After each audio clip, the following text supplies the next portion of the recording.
को केवल अध्यात्म मार्ग पकड़ना है ना, जी।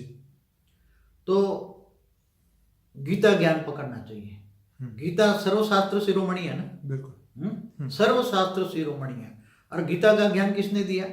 कृष्ण, भगवान कृष्ण जो है ऑलमाइटी अथॉरिटी को अवतार है, तो गीता ज्ञान दिया है ऑलमाइटी अथॉरिटी ने। तो गीता में क्या कहा है? गीता ज्ञान में दो शब्द ज्यादा से ज्यादा पकड़ो, आत्मस्वरूप बन बुद्ध परमात्मा को याद कर। अब कुंडली में जो आत्मा की जो स्टेज उन्होंने बताई कि 8वां आज्ञा चक्र है, ठीक है। मैं कुंडली जी से भी थोड़ा बात करूंगा कि 8वां आज्ञा चक्र जगाओ। उससे पहले नीचे 7 चक्र है। 7 चक्र जो मूलाधार से शुरू होता है, फिर ऊपर आते जो भी है, अलग अलग 7 चक्र है जी। अब मूलाधार चक्र में जो सारे शक्तियां पड़ी है, ऐसा कहते हैं शक्तियों को ऊर्ध्वगामी बनाओ और ऊपर ले जाओ, और ऐसी ऊर्ध्वगामी बनाकर ऊपर शक्तियों को ले जाओ। तो मूलाधार चक्र में जो बातें बताते हैं कि काम, क्रोध, लोभ, मोह ऊपर पड़ा हुआ है सब, मैं राजयोग जो गीता में बताया है सीधा। तो मतलब कुंडलिनी जागृत करने की जरूरत ही नहीं है कुंडलिनी। अब एक बात बताऊं, एक जो इंटेलिजेंट लोगों के लिए सोचने की बात है, ठीक है।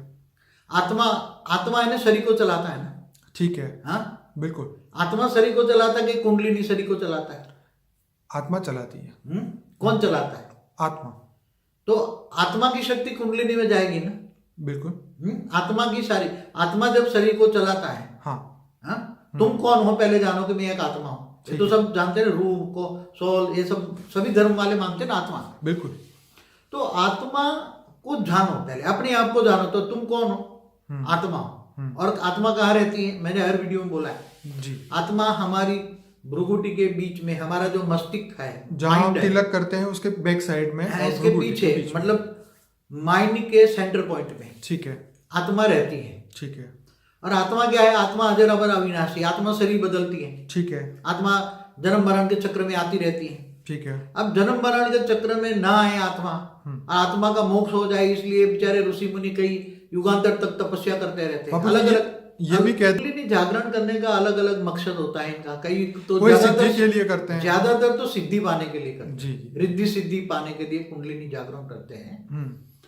तो जैसे कुंडलिनी पूरी जागरण ना हो, 7 जो चक्र है वो भेदन ना हो जाए, तो फिर कई लोग पागल भी हो जाते हैं। बहुत सारे साइड इफेक्ट होता है जी, और बहुत नेगेटिव रिएक्शन बॉडी पर भी आते हैं, राइट। और कई लोग तो ज्यादातर पागल हो जाता है।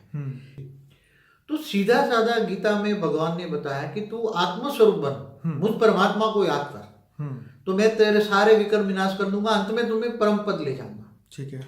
मैं समझता हूं कि जो कुंडलिनी जागरण का कंसेप्ट है वो मोक्ष पाने से ज्यादा रिद्धि सिद्धि पाने के लिए लोग यूज करते हैं। ज्यादातर जो रिद्धि सिद्धि पाने के लिए, तो आत्मस्वरूप बन, मुझ परमात्मा को याद कर, तो सीधी साधी बात है, घर गृहस्थ में रहो और अपने आप को आत्म स्वरूप बनने की कोशिश करो। मैं आत्मा हूं, खाते पीते हरते फरते, पहले अपने आप को आत्मा को जानो। मैं शरीर नहीं हूं।